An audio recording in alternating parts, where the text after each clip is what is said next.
Fala pessoal, tudo bem com vocês? Neste vídeo iremos falar um pouco a respeito de um grupo religioso conhecido como Anabatistas. Já ouviram falar sobre este grupo? Então, se você se interessa pelo assunto, após a vinheta, acompanhe comigo.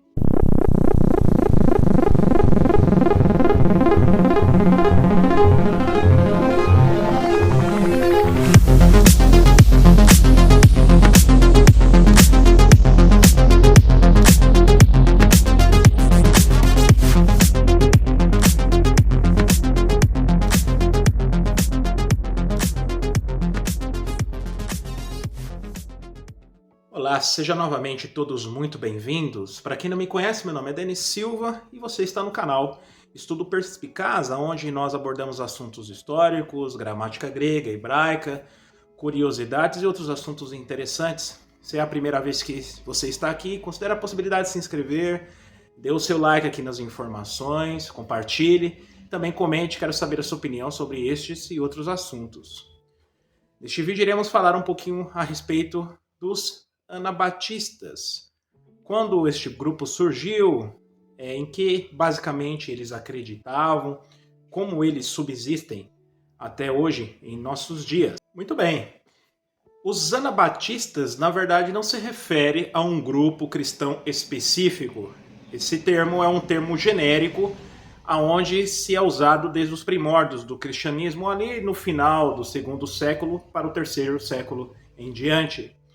Grupos considerados sectários pela igreja, tais como os donatistas, os novacianos, dentre outros, eram conhecidos como anabatistas porque eles rebatizavam membros que vinham da igreja do ramo principal do cristianismo. Já na Idade Média, durante o período ali então da Reforma Protestante, os anabatistas eles surgiram então por volta de 1525, da cidade de Zurique, na Suíça. A partir dessas cidades, as suas crenças se espalharam rapidamente a muitas partes da Europa. Então a reforma do início do século XVI fizeram algumas mudanças, mas para os anabatistas ela não fora suficientemente longe.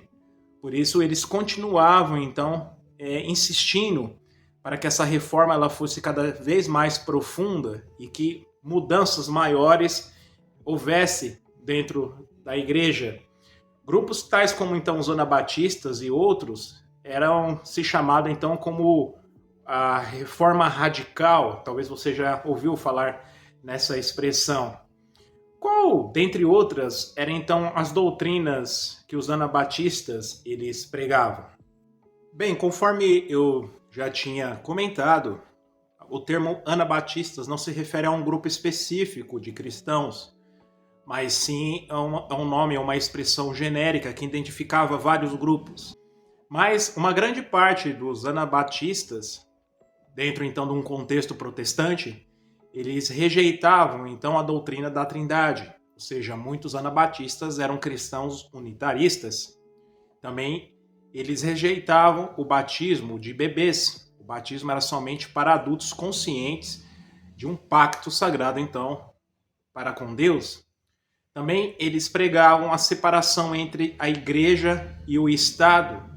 Segundo o historiador Dr. R.J. Smithson, em seu livro Os Anabatistas, sua contribuição para a nossa herança protestante em inglês, diz para nós: para os anabatistas, a verdadeira igreja era uma associação de crentes. Ou seja, uma igreja para os anabatistas não era um templo religioso, tal como, por exemplo, a igreja católica, mas sim a verdadeira igreja seriam então os membros, e essa igreja poderia estar em qualquer lugar do planeta. Também, o mesmo historiador R.J. Smithson, ele traz atenção que para eles, os anabatistas, era o mais solene ato que o cristão pode participar, ou seja, falando a respeito da celebração ou a morte de Cristo, significando a renovação do pacto feito pelo crente de devotar a sua vida sem reservas ao serviço de Cristo. Então, a celebração da morte de Cristo, ou a Santa Ceia, era algo importantíssimo também a ocasião mais importante para os grupos anabatistas. Agora, como será que eram estabelecidas as comunidades anabatistas?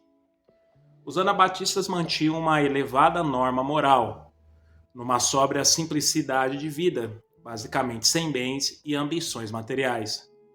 Por causa do seu amor entre si, em muitos casos estabeleceram comunidades, embora a maioria deles rejeitasse a vida comunal como estilo de vida.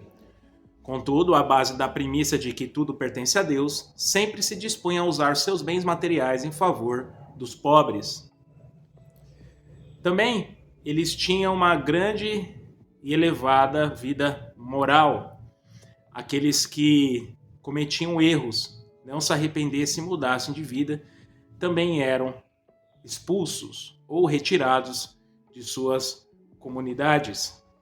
E isso fazia então com que os anabatistas eles tivessem então uma diferenciação entre outros grupos mais tolerantes em questões de moralidade, mostrando então assim que de fato eles buscavam o modelo de palavras salutares encontrado nas escrituras.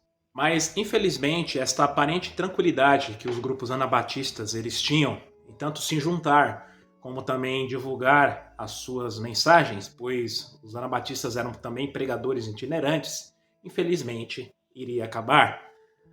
Por exemplo, em 1527, elas começaram a ser então cruelmente perseguidas. Um dos seus líderes, Felix Manz, foi então afogado. Na Alemanha, os anabatistas foram então também perseguidos tanto por católicos como protestantes, e até mesmo um decreto imperial foi baixado em 528, fazendo com que os anabatistas fugissem para outros países, tais como a Áustria, aonde também foram perseguidos, e buscaram refúgio na Morávia, na Boemia e também na Polônia, e mais tarde na Hungria e até mesmo na Rússia. Com a morte, então, tanto dos líderes originais, era inevitável que eles conseguissem manter, então, a sua unidade de pensamento e a sua determinação de continuarem as suas atividades. E, infelizmente, os anabatistas, eles contra-atacaram seus perseguidores, pegando em armas, e com certeza foi um grande massacre quando os anabatistas contra-atacaram aqueles que estavam lhes perseguindo, indo totalmente de encontro com o que a Bíblia traz atenção de amar o seu inimigo e amar aqueles que vos perseguem. E infelizmente os anabatistas, eles acabaram então falhando nessa questão. Com o passar do tempo e com o avanço da perseguição, os anabatistas foram sendo espalhados para as terras cada vez mais distantes, outros foram absorvidos por outros grupos e outros grupos foram influenciados pelos ensinamentos dos anabatistas. E grupos foram tão longe ao ponto de chegarem à América do Norte e à América do Sul. Hoje temos diversos grupos então que tiveram a influência dos anabatistas. Um dos grupos bastante conhecidos, então, na nossa época, é os Menonitas. São uma comunidade, então, que até mesmo pelo seu estilo de vida, estilo de roupa, são um tanto alienados, podemos dizer assim, dos demais da sociedade por algumas características culturais. Então, foram essa influência com base nos anabatistas, desde a época lá da Reforma Protestante. Mas, com certeza, foi um grupo que no seu tempo conseguiu redescobrir diversas verdades da Bíblia e, dentro do possível, eles proclamaram essa mensagem então com zelo e fé, apesar de suas falhas no decorrer do tempo. Mais uma vez quero agradecer vocês por assistir esse vídeo até o final. Compartilhe aí, dê o seu like, comente. Até mais, fique com Deus e tchau.